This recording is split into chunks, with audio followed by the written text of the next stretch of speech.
Hi, my name is Tamara, and I'm a piano instructor for the Virtual School of Music. And today is our first lesson in a series of lessons on Suzuki piano.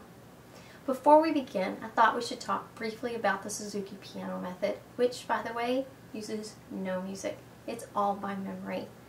The piano method, the method in general, was created by Dr. Suzuki after World War II, and he had a firm belief that children of all ages could learn music like they learn their language, by imitating what they hear. He incorporated lots of techniques, and we will discuss a few of those today. Before we begin on the piano, let's talk about rhythm. Rhythm is a key element in the Suzuki piano method, as for all music, and when teaching a child something new, such as rhythm or piano or anything, it's helpful to have or to use lots of games. So that's what we're going to do. We're going to play our first rhythm game for Suzuki piano, and that's learning the rhythm Mississippi hot dog. Now, your child may not like the words Mississippi, and that's okay, as long as you use a word that has 4 syllables, such as Mississippi. The point here is the rhythm needs to be 4 fast notes followed by 2 short ones. For instance, Mississippi hot dog. Or if Mississippi is too complicated, you could use happy birthday. Happy birthday, Carol. Happy birthday, Sydney. Whatever choice of words you want to use with your child is just fine. But the first rhythm to the first song we learn in Suzuki is 4 fast notes followed by 2 slow.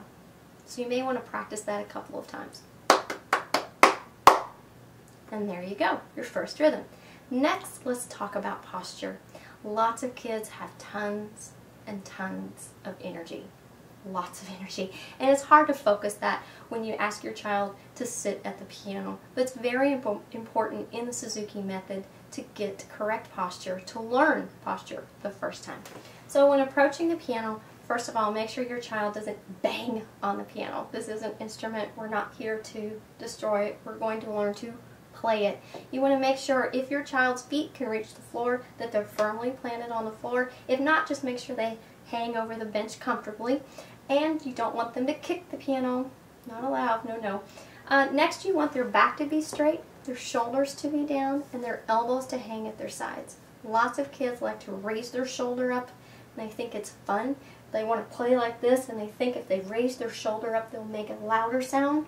That's not how it's taught in Suzuki. Strength comes from the arms, not from the shoulders being tense. So the shoulder needs to be down, the elbow needs to be comfortably at the waist, and now we get to the hand position.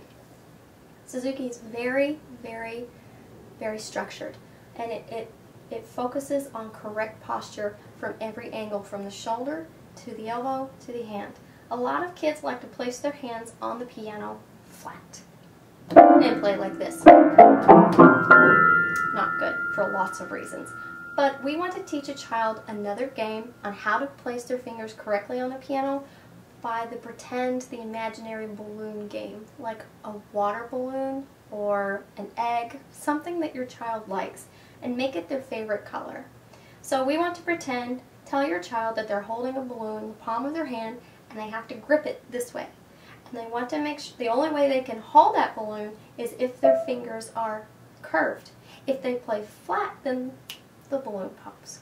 So teach your child how to sit up straight, shoulders down, elbow at the waist, hand relaxed. The correct fingering, the correct finger posture will be the balloon game. Finally, the first thing in Suzuki is what song do we learn? Suzuki liked to take a traditional melody and build variations on that. And the first song of his choice was Twinkle Twinkle Little Star. Most of us know that song already.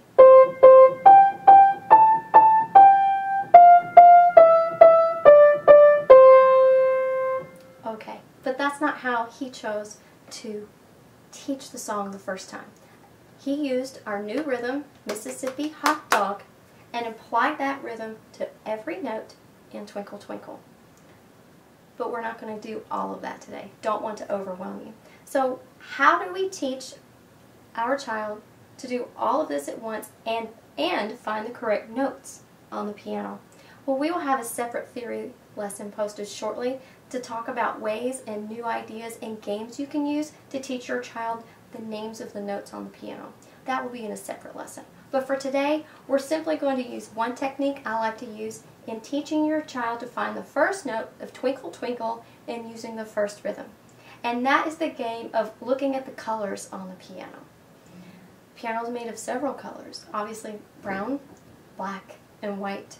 And if your child will notice on the piano, the black keys have a certain pattern to them, 3 and 2, etc. And you can spend time with your child having them recognize where those patterns are. For instance, ask your child to say, find me a set of 2 anywhere on the piano, and have them play that for a while. Find me a set of 3 black notes, and have them play that for a while as well.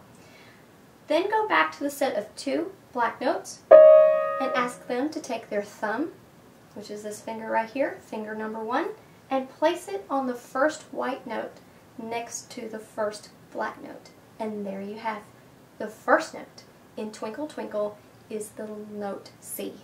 There you go. So, your first lesson is to teach your child posture, how to sit at the piano, the first note of Twinkle Twinkle, and use the right rhythm. And here's what that sounds like. And there you go. You're on your way to playing Twinkle Twinkle. In our next lesson, we will learn the notes C. We will review the note C and learn G, A, G. We will also discuss the first phrase of Twinkle Twinkle and for games on how to play the song. Hope you've enjoyed today's lesson. We look forward to seeing you again next time. Thank you and good night.